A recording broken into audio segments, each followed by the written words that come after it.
첫 시간 아모스가 받은 말씀, 아모스가 받은 계시, 말씀 여기는 이상이라 이러는데 계시라는 말이나 이상이라는 말이나 말씀이라는 것이나 거의 유사합니다. 우리가 신앙생활 하다 보면은 오늘날 우리는 선지자는 아니지만 기도하다 보면 또 말씀이 떠오르기도 합니다. 어떤 말씀이 딱 떠올라서 그 말씀이 내 마음에 딱 꽂히기도 합니다. 그래서 그 말씀이 나를 이끌어가는 신앙의 좌우명이 되기도 하죠.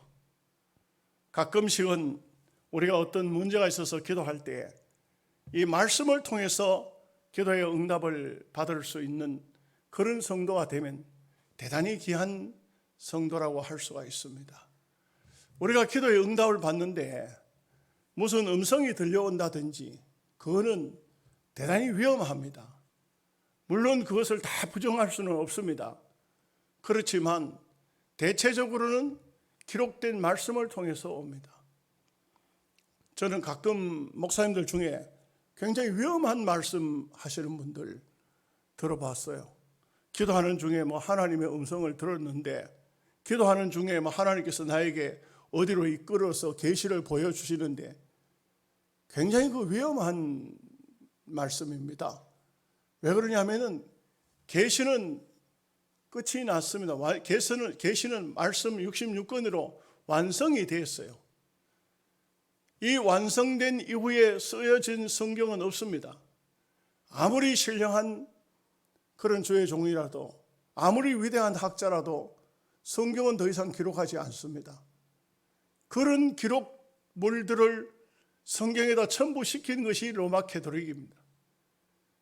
자기네들이 그렇게 말씀의 외경이라 해가지고 첨부해 놓고는 이 말씀을 하나님 말씀으로 인정을 안 하는 겁니다.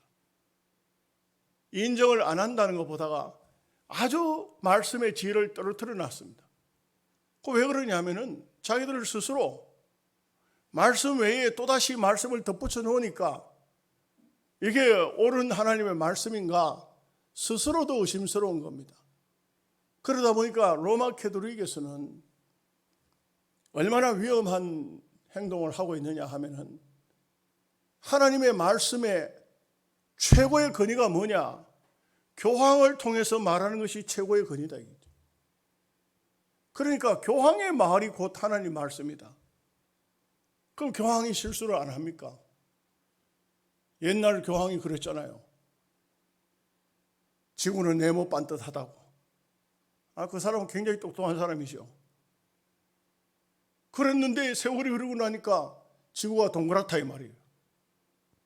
얼마나 웃겨요. 또 어떤 사람이 하는 말이 지구는 이젠 돌아도 좋다. 교황이 가라사대 지구는 이제 돌아도 된다. 이게 얼마나 아이러니컬한 얘기입니까? 인간은 완전할 수가 없어요. 그렇기 때문에 인간이 하는 말이 하나님 말씀이 될 수가 없습니다. 두 번째가 이 천주교 로마 캐토릭은 추기경들이 있습니다. 각 나라에 우리나라에도 추기경이 있지 않습니까? 이 추기경들이 모여서 한 번씩 회의를 합니다. 그 회의의 결과를 하나님 말씀으로 제2의 하나님 말씀으로 받습니다. 그러니 교황의 말이 첫 번째 건이고 두 번째가 추기경들의 말이 두 번째고 세 번째가 하나님 말씀인 성경을 갖다 세 번째로 갖다 놓는다.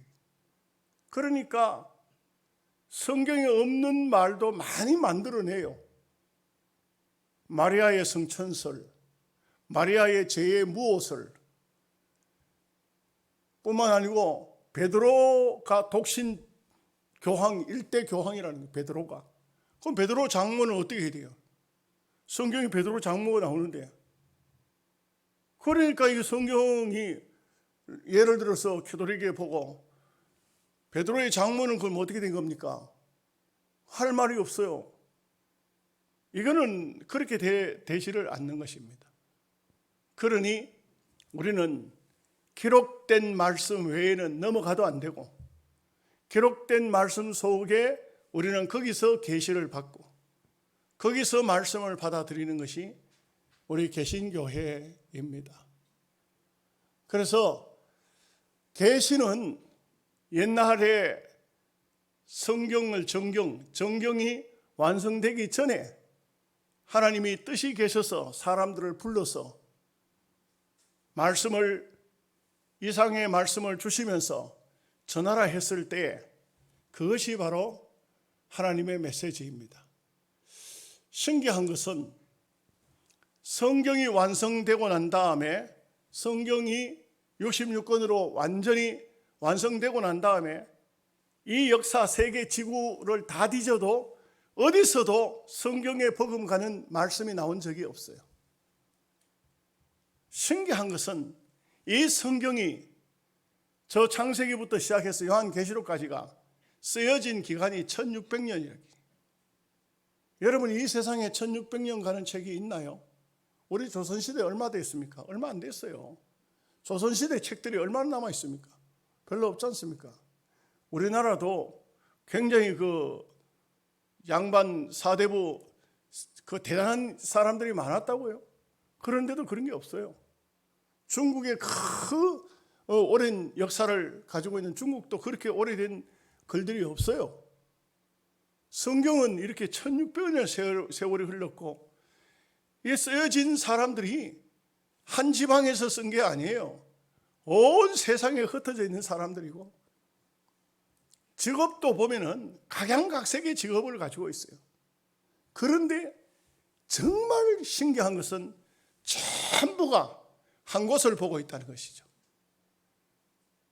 예수 그리스도입니다. 구약은 오실 예수님을, 신약은 오신 예수님을, 사도들은 다시 오실 예수님을 바라보고 있는 겁니다. 모든 말씀이 그것을 보고 있다는 것이 얼마나 신기한 것입니까? 우리가 이 호세아서를 시작으로 소선지서가 시작되는데 호세아서, 요엘서, 그리고 오늘 아모스. 근데 여기 이 말씀들은 다 하나같이 이 말씀들은 선지자들은 또 불완전하지만 예수 그리스도를 대변하는 그림자입니다. 그렇기 때문에 선지자의 입에서 나오는 모든 말씀은 장차 오실 예수님에 대한 말씀입니다. 그래서 구약에는 많은 말씀들이 기록되어 있지만 하나의 사건이 터지지 않습니까? 하나의 사건이 터지면 그 사건 속에도 보면은 예수님이 보이는 겁니다. 반석에서 생수가 나왔습니다. 그런데 바울은 반석은 바로 예수 그리스도라 이렇게 말합니다. 이스라엘 백성들이 그 엘림에 갔을 때 쓴물을 마시게 됩니다. 마라에 갔을 때 쓴물을 마시게 됩니다. 이 쓴물이 도저히 그들에게 먹을 수가 없어요. 괴로움입니다. 고통스럽습니다. 이 물은. 그런데 한 나무 가지가 딱 들어가더니 쓴물이 단물로 딱 변하는 겁니다. 이것이 바로 그 속에 십자가가 들어가는 것입니다. 영적인 의미를 말한다면 이 세상은 고통스러운 세상인데 십자가가 들어가면은 고통스러운 세상이 바뀌는 것입니다. 사람이 지도자가 예수 그리스도를 보여주기도 해요. 모세 같은 경우는 예언이 어떻게 됩니까? 장차 모세와 같은 지도자를 주시리니. 그러니 모세와 같은 지도자가 누구냐 하면 예수님입니다. 이걸 좀 말이 좀 이상하지만 그만큼 유대인들은 모세를 위대한 사람으로 봐요. 근데 모세와 같은 예수님이 오신다 하니까 와, 지도자가 온다 하니까 대단한 분이 오시는구나, 굉장한 분이 오시는구나, 메시아는 굉장한 분이구나. 이게 일본의 가가와 선생이라는 분이 있었거든요. 이분이 굉장히 예수 잘 믿는 분이에요. 훌륭한 분이에요. 선한 분이에요. 황제가 물었어요. 가가와 선생, 당신이 예수님을 믿는데 예수님은 어떤 사람이요? 하고 물었어요. 그랬더니 어떻게 이 안 믿는 황제 앞에 말할 수 있는 게 없어요. 그러니까 뭐라 하냐면 예수님은 저를 닮은 사람입니다. 그랬어요. 예수님은 저를 닮은 사람입니다 했더니 황제가 하는 말이 예수님은 참 훌륭한 분이네요 이렇게 말했더니 모세를 닮은 지도자, 모세는 이스라엘 백성들을 애굽 땅에 가서 430년 종살던 사람을 출애굽시켰잖아요. 그와 같이 앞으로 예수님은 이 땅에 사는 인생을 출애굽시켜줄, 이 세상을 애굽으로 본다면 영원한 출애굽, 천국으로 데려가실 분이 바로 예수 그리스도라 이 말이죠. 그렇기 때문에 하나님의 말씀은 어떤 말씀이든지 간에 사람이 연구해서 만든 것이 아닙니다. 제가 성경을 하나씩 배울 때마다 늘 말씀드리지만 성경은 누가 연구해서 만든 책이 아닙니다. 성경은 아주 똑똑한 사람, 지혜로운 학자들도 있기는 있지만 오늘 여기에 나오는 아모스라는 사람은 드고아의 목자라. 드고아라는 지역은 아주 시골이에요. 시골. 예루살렘이 아닙니다. 시골입니다. 여러분, 양떼를 키우는 사람이 대학을 졸업해서 양떼 키우는 거 아닙니다. 다른 말로 하면은 이 사람은 어떻게 글을 깨우쳤는지 모르겠어요. 선지서가 이렇게 남은 걸 보면 글을 알기는 아는 사람 같아요. 유대인들의 특징이 글을 모르는 사람이 잘 없죠. 그런데 중요한 것은 이 사람은 뿌리까지 농부라는 것입니다. 뽕나무를 재배하고 양을 키우는 사람이었어요. 이런 사람이 선지자가 된 겁니다. 여러분, 비유가 좀 이상할지 모르지만 여러분들을 절대 무시하는 것은 아니고요. 대학교 졸업해야 농사 짓는 것은 아닙니다. 그렇죠? 그런데 오늘날에는 공부 못하고 목사가 되면 안 돼요. 그렇지 않습니까? 이게 목사는요, 많은 연구가 필요해요. 그냥 설교하는 것이 아니에요. 저도 목사지만 단 하루도 책을 안 보는 날이 없어요. 단 하루도 성경을 들다보고 기도하면서 말씀을 안 보는 날이 없어요. 그래도 이제 나이를 먹으면요, 자꾸 잊어버려요. 그렇기 때문에 계속 기록하고 계속 들다보고 또 그 뭐 보기는 봤는데 뭐더라 또 찾아보고 이게 목회자죠. 그렇지만 계시의 말씀은 우리가 연구해가지고 내가 연구해서 만드는 것이 아니고 하나님이 주신 말씀을 그대로 기록한 것이 메시지, 하나님의 성경입니다. 그렇기 때문에 드고아의 목자, 뽕나무 재배하는 사람이지만 하나님께서 그를 불러서 선지자로 쓰는 겁니다. 나중에 보면 나와요. 아마사라는 사람이 이런 말을 해요. 너는 유다 사람이 아니냐? 네 백성에게 가서 메시지를 전해라. 여기는 북쪽이다. 이게 묘한 것이 뭐냐면 아모스라는 사람은 남쪽 사람이에요. 드고아는 남쪽 땅입니다. 근데 하나님 말씀을 받아가지고 어디로 갔냐면 북쪽으로 간 거예요. 남과 북이 갈려있을 때입니다. 대한민국하고 굉장히 유사하죠. 대한민국은 북쪽으로 가기가 어렵지만 가끔 특별한 사람들이 갔다 오기도 합니다만 그러면 감옥 들어가야 되죠.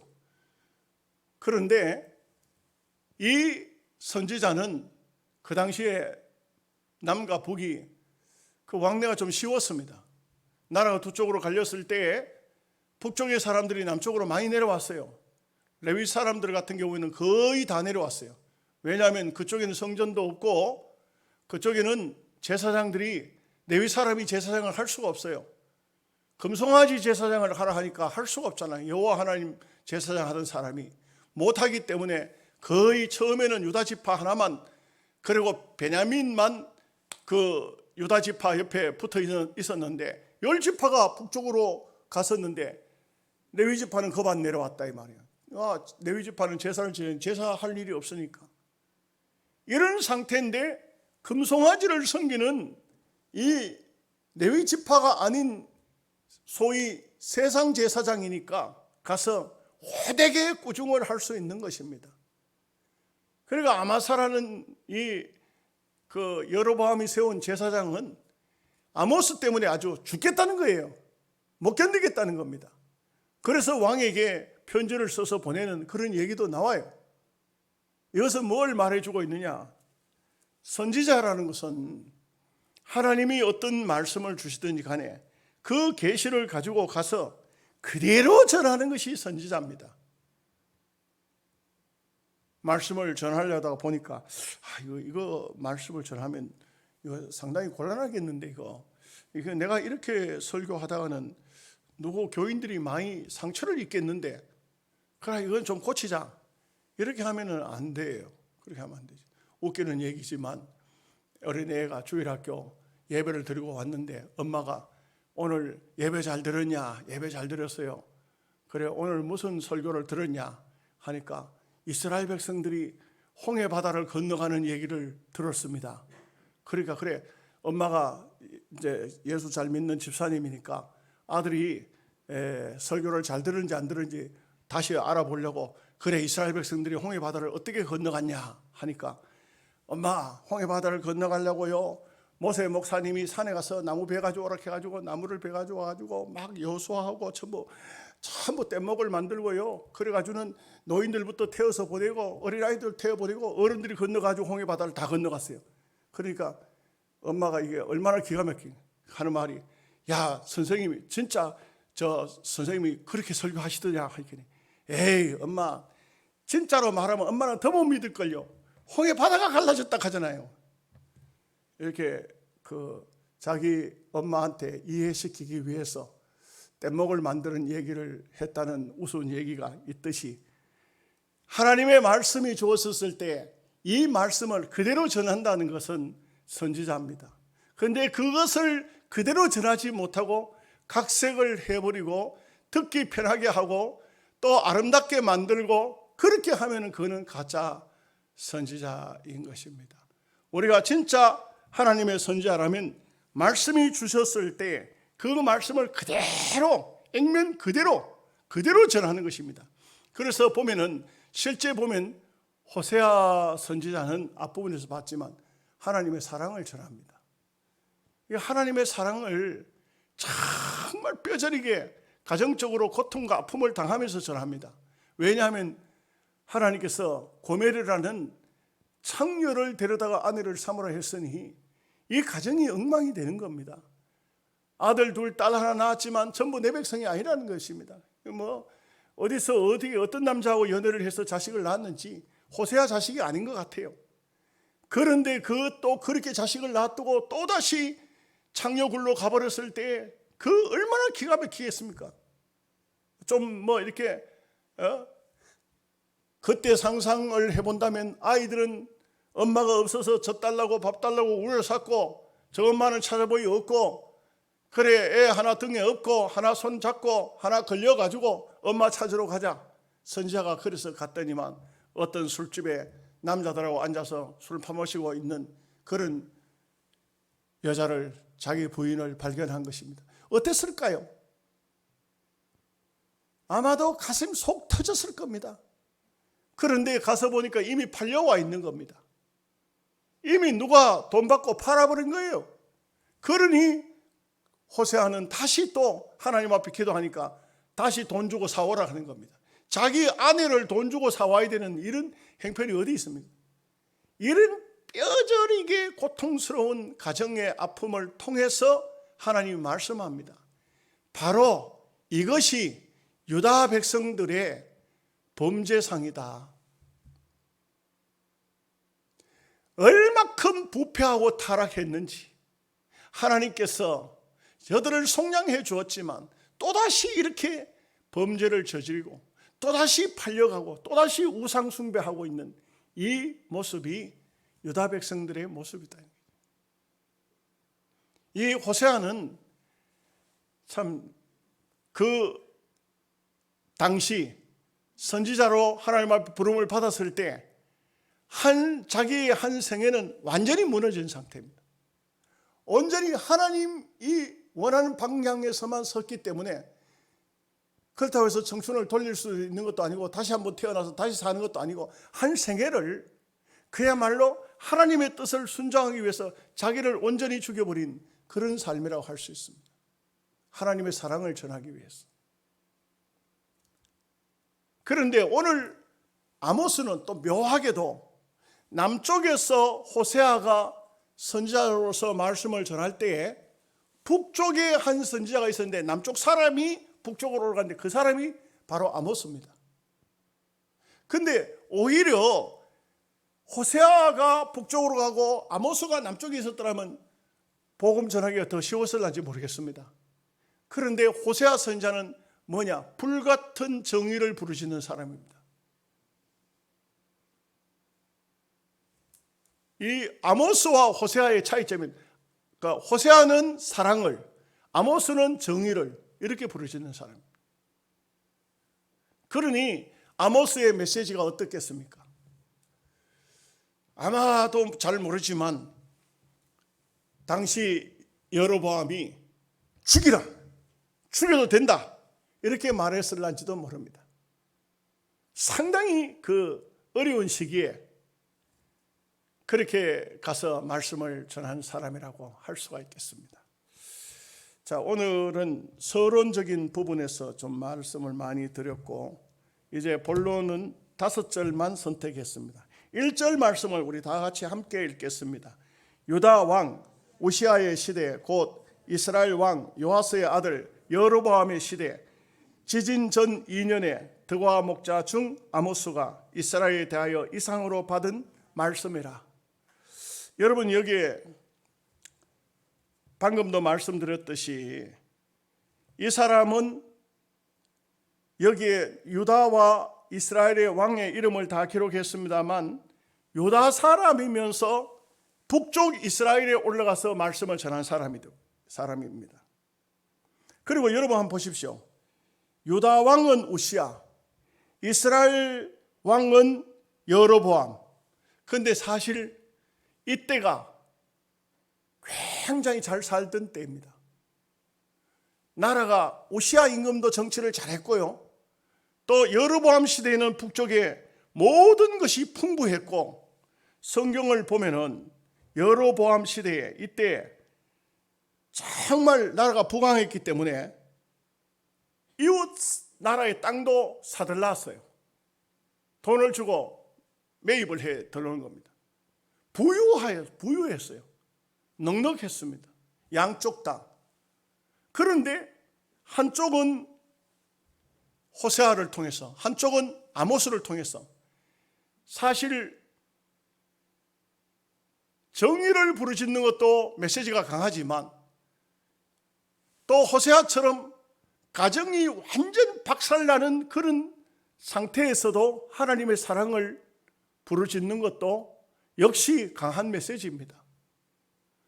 아버지가 매를 들고 때리는 것도 자식들에게는 큰 아픔과 교훈이 되지만 어머니가 자식을 붙들고 펑펑 우는 것도 자식에게는 큰 교훈이 됩니다. 양쪽 다 사이는 조금 다르지만 그럽니다. 여러분, 그러기 때문에 유다 왕 우시야, 이스라엘 왕 요아스의 아들 여로보암. 그런데 여기 이제 특이한 것이 있죠. 지진 전 2년에, 그러면 아모스, 호세아가 외친 그때 2년 뒤에는 큰 지진이 났었다는 겁니다. 왜 지진이 났을까요? 지진은 하나님의 징계입니다. 유대인들은 그렇게 보고 있습니다. 지진이 난다든지 전쟁이 난다든지 그 다음에 어떤 온역이나 어떤 재앙이 벌어질 때 이거는 하나님의 징계다, 이렇게 할 수가, 그렇게 보고 있는 것입니다. 그렇기 때문에 여기에 보면은 우리가 생각할 것이 뭐냐 하면은 우시아 임금이나 여로보암의 시대는 물질적인 풍요를 누렸는데 희한한 것은 잘 살면 대체적으로 우상을 섬겨요. 부유하면 하나님을 더 반역해요.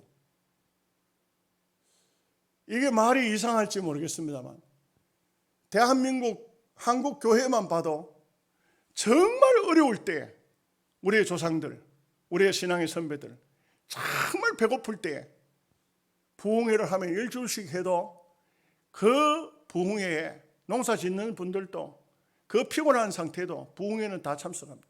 여름에 산상 집회하고 겨울철에 부흥회를 하고, 그러면 그 부흥회 어떤 경우는 뭐 일주일 부흥회 해가지고 속이 안 차요. 이러죠. 시골 교회 부흥회 할 때 보면 우리도 고향 교회 가면 고향 지역에 교회가 한 7개쯤 있어요. 7쯤 있는데 어떤 목사님 와서 부흥회를 한다 이 말이에요. 은혜를 받았어요. 그러면 그 다음에 다른 이웃에 있는 목사님이 자기 교회로 또 모셔가요. 그러면 그 지역에 있는 7개 교인들이 저쪽에 부흥회 할 때 다 참석했던 사람이라 또 가는 거예요. 이게 겨울 내내 예수 안 믿는 사람은 사랑방에 앉아 핫토만 치고, 예수 믿는 사람은 겨울 내내 부흥회만 다니는 거예요. 이해가 되십니까? 그렇게, 근데 저는 잘 모르겠지만, 저는 어린 시절 잘 모르겠지만 하여간 특징이 있어요. 절대로 부흥사가 특별한 말씀 안 가지고 다녀요. 했던 설교를 계속 반복해야 해요. 계속 반복해야 하는데도 다 들었던 말씀이라도 왜 그렇게 그 말씀을 진지하게 잘 받는지 몰라요.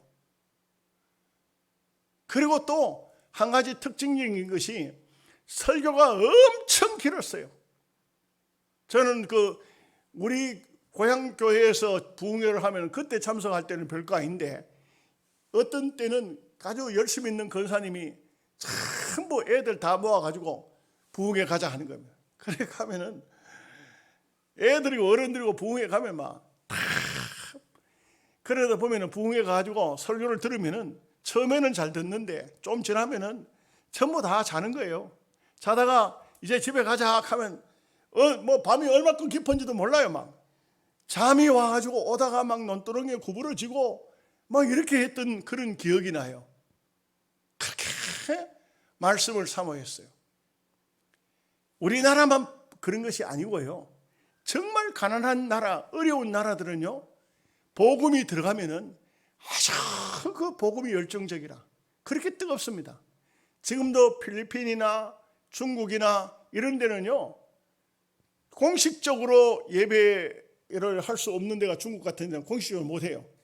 공식적으로는 정부에 허가를 내서 하면 300명 밖에 못 들어가요. 그런데 그것도 쉽지 않아요. 이제는 중국 교회는 다 십자가를 못 달게 해요. 교회를 표시를 못하게 해요. 전도하면은 바로 구속됩니다. 그리고 그냥 자기들끼리 알아서 찾아와야 돼요. 누구한테 교회가 어디 있으니까 어디로 오시오 이렇게 하면 그 사람 구속돼요. 신고하면 바로 구속이 돼요. 필리핀 같은 경우는 조금 다릅니다. 그렇게 하는데도 보면 참 많이 모이고 참 뜨겁게 열심히 기도합니다. 그런데 우리나라도 그렇죠? 잘 살게 되면은, 그러면 교회는 텅텅 비게 돼 있어요. 지금은 아직도 그래도 우리 한국이 희망은 있습니다. 교회가 그렇게 힘드는 건 아닌데, 저는 이번에 코로나 오면서 느끼는 것이 뭐냐 하면은 목사님들이 정신이 다 퇴색되어 있더라고요. 빛이 발해 있어요. 뭐냐 하면은 목사님은 목사님인데 신앙은 옛날 집사만도 못해요. 정신 자체가 잘못되어 있어요. 제가 진보에 목욕을 갔더니 어떤 분이 제게 인사를 해요. 목사님 안녕하십니까? 그게 누구십니까? 저는 어느 교회 집사입니다. 저를 알아봐 주셔서 고맙습니다. 그러니까 그 집사님이 대뜸 하는 말이, 목사님, 우리 교회 목사님은 코로나 오자 새벽 기도도 안 합니다. 주일날 저녁 예배도 안 합니다. 주일 낮 예배만 합니다. 우리 교인 민나 되지도 않는데 아주 예배당에 가면은 기도하러 가면 마음이 너무 괴롭습니다. 예배를 인도를 안 해주니, 목사님이 강단에 안 나오시니, 목사님이 새벽 기도도 안 나오니까 우리가 교회 가서 기도해도 아무 힘도 안 납니다. 제가 어느 감리산 기도원에서 어느 권사님을 만났어요. 꽤 큰 교회예요. 자기 교회는. 저한테 이런 얘기를 해요. 목사님, 우리 목사님은 주일날 예배를 딱 인도를 한 번밖에 안 하고 예배를 안 합니다. 예배를 안 하니까 장로님들한테 예배를 왜 안 하냐고 부탁을 해도 장로님들도 아이고 뭐 그냥 편하게 신앙생활 하십시오 이런다는 거예요. 그래가지고 권사님들이 들이뭉쳐가지고 우리 이래가지고는 안 된다, 우리 신앙 다 죽는다, 우리라도 모여서 예배하자. 그래서 막 권사님들이 모여가지고 성경 읽고 기도하고 이렇게 했어요. 그리고는 목사님도, 원목사님도, 부목사님도 교회를 주일 낮 예배밖에 안 하고 안 나오니까 막 그 사람들이 모여가지고 얼마나 애절하게 했던지 나중에는 어떤 권사님이 부목사님이라도 와서 좀 말씀 좀 전해주시오 이래가지고 권사님들이 하도 교회에 막 열을 내니까 나중에는 오후 예배가 복구가 됐다 그래요. 그걸 얼마나 자랑을 하시는지. 아니 예배는 있어야 되지, 예배가 없어졌다가 복구됐다고 그게 자랑할 일입니까? 이게 얼마나 기가 막힌 얘기입니까? 저는 볼 때요, 무늬만 목사야, 껍데기만 목사야, 속에는 하나님도 없는 사람이 목사하고 있어요. 이게 왜 그러냐? 잘 살게 되면 타락되는 겁니다. 여기에 보면은 오시아 때, 여로보암 때 다 이 나라들이 다 잘 살았는데 이 모양이 된 거예요. 이게 얼마나 가슴 아픈 얘기인 것입니까? 그렇기 때문에 하나님은 아모스를 급조한 거예요. 급조. 아주 필요해서 북쪽에는 선자를 세울 만한 사람이 없었겠죠. 그러니까 하나님께서 남쪽 사람을 불러다가 선자로 세웠다, 이 말씀을 지금 하고 있는 겁니다. 2절 말씀 다 함께 같이 보겠습니다. 그가 이르되 여호와께서 시온에서부터 부르짖으시며 예루살렘에서부터 소리를 내시리니 목자의 초장이 마르고 갈멜산 꼭대기가 마르려다. 제일 먼저 부르짖는 게 뭐냐? 흉년이 오겠다 이거지. 흉년. 비가 안 오겠다는 겁니다. 여러분, 그런데 여기 보십시오. 중요한 게 여호와께서 시온에서부터 부르짖으심에, 부르짖는다는 것은 주로 사자가 부르짖는다, 호랑이가 으르렁거린다. 갈멜산에는 사자가 살아요. 영국은 총리 제도입니까? 영국 총리죠? 수상입니까? 총리입니까? 러시아에서 쳐들어간 나라가 우크라이나. 오늘 대통령하고 하는 담화인데 그렇게 하더라고요. 그 영국 총리가 하는 말이, 당신네들은 사자와 같이 용감했다. 그리고 우크라이나 대통령 당신은 사자처럼 울부짖었다, 부르짖었다. 영국이 아주 막 흡족할 정도로 군사 무기를 우크라이나에 보내고 이렇게 하더라고요. 저는 볼 때 러시아가 전쟁에서 실패하면은 세계적인 영웅 한 사람이 이 시대에 탄생하게 생겼어요. 징기스칸, 나폴레옹, 알렉산더, 그 사람들은 옛날 사람인데 맨날 울가 먹었잖아요. 저는 볼 때 우크라이나 대통령은 전 세계적으로 작은 거인으로 등장할 것 같아요. 제 생각이 그래요. 안 되면 할 수 없는 거고. 이 분이 뭐냐? 영국 총리가 하는 말이, 당신은 부르짖었다, 사자처럼 부르짖었다. 오늘 하나님께서 부르짖는다는 이 말씀이 무슨 말씀입니까? 화가 나셨다 이 말이에요. 하나님이 지금 예루살렘 시온에서 속이 상해서 막 으르렁거리시듯이, 짐승이 으르렁거리듯이 화가 나셨다 이 말이죠. 왜요? 이 사람들이 우상을 섬기고 하나님 곁을 떠나고 온갖 죄를 지으니까 그런 것이죠. 그러니 목자는요, 양떼를 몰고 다니는 사람이잖아요. 그러니 이 목자가 초장이 마르고 갈멜산 꼭대기가 마르리로다, 이거는 자기 입장에서 자기가 가장 쉽게 할 수 있는 말을 하고 있는 거예요. 양떼를 몰고 다니는 사람에게 있어서 초장이 말라버리고 갈멜산 꼭대기가 말라버렸다는 것은 얼마나 앞으로 흉년이 오겠다는 것을 말하고 있는 겁니다. 잘 먹고 잘 살게 해줄까 우상을 섬기니 그냥 두겠냐 이 말이죠. 3절 말씀 보겠습니다. 여호와께서 이와 같이 말씀하시되 다메섹의 서너 가지 죄로 말미암아 내가 그 벌을 돌이키지 아니하리니 이는 그들이 철 타작기로 타작하듯 길르앗을 압박하였습니다. 길르앗은 유다 나라인데요, 이 다메섹은 이방 나라이지 않습니까?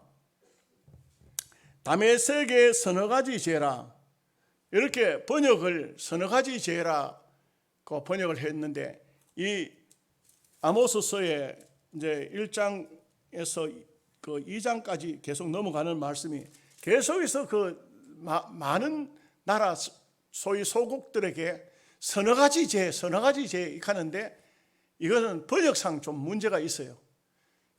제가 주석을 보니까 같은 죄를 3번, 4번 반복해서 짓는, 경고를 받고도 고치지 않고 반복해서 짓는 죄 때문에 하나님이 진노하셨다. 한 번, 두 번이 아니고 3번, 4번, 뭐 3번, 4번 겠지만 서너 가지가 아니고 3번, 4번 겠지만 계속해서 그 죄를 짓는 것 때문에 하나님이 진노하신다, 이런 뜻이에요. 무슨 말인지 이해가 되시죠? 여러분들이 뭐 서너 가지 죄만 지었겠어요? 오늘 저나 여러분이나 뭐 수만 가지 죄를 지었지만, 그러나 우리는 이런 다메섹 사람들이 이렇게 하나님 앞에 벌을 받는 이유는 뭐냐? 이들은 특별히 길르앗을 철 타작기로 타작하던 압박했다. 길르앗은 이스라엘 유다 백성, 유다 나라인데 이 나라를 그냥 완전히 타작기가 타작하듯이 그냥 그들을 박살내려고 했다 이거죠. 아마도 하나님께서 이 다메섹 사람들을 통해서 유다 나라를 책망을 하고 징계를 하려고 했던 것 같습니다. 그런데 하나님의 뜻에 맞도록 징계를 해야 되는데 나라를 아예 없애버리려고 할 정도로 이 사람들이 유다 나라를 괴롭혔다는 것입니다. 이 다메섹은 아람 나라의 서울입니다. 그런데 이 아람이라는 나라가 이스라엘 인접해 있는 국가입니다. 우리로 말하면 일본 정도 뭐 이런 나라입니다. 그런데 이게 그렇기 때문에 하나님께서 이제 주변 국가를 먼저 청소해버리고 징벌을 하고 유다 나라에 징벌을 하게 되는데, 4절 말씀 보겠습니다. 내가 하사엘의 집에 불을 보내리니 베나닷의 궁궐을 사르리라. 그 하사엘은 아람 나라의 왕입니다. 열왕기상 19장에 보면 이 하사엘에게 누가 기름을 붓느냐? 엘리사가 가서 기름을 부어요. 엘리야가 기름을 부어요. 그리고 하사엘에게 기름을 부어서 아람 나라 왕이 되게 하라, 하나님 말씀이 그걸 떨어졌다. 그 말하면 이 사람 이스라엘 주변 국가이지만 하나님께서는 바로 주의 선지자를 통해서 가서 기름을 붓는 겁니다. 세상 사람이지만 어떤 멀쩡한 사람 한 사람 불러 당신 좀 이리 오라고. 그래 기름을 가만히 붓는 거야. 그건 무슨 뜻이냐? 하나님께서 당신을 이 나라의 왕으로 줬다.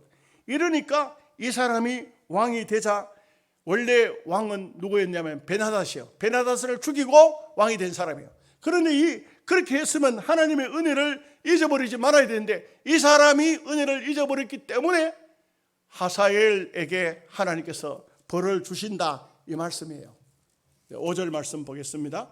내가 다메섹의 빗장을 꺾으며 아원 골짜기에서 그 주민들을 끊으며 벳 에덴에서 큐 잡은 자를 끊으리니 아람 백성이 사로잡혀 기르에 이르리라.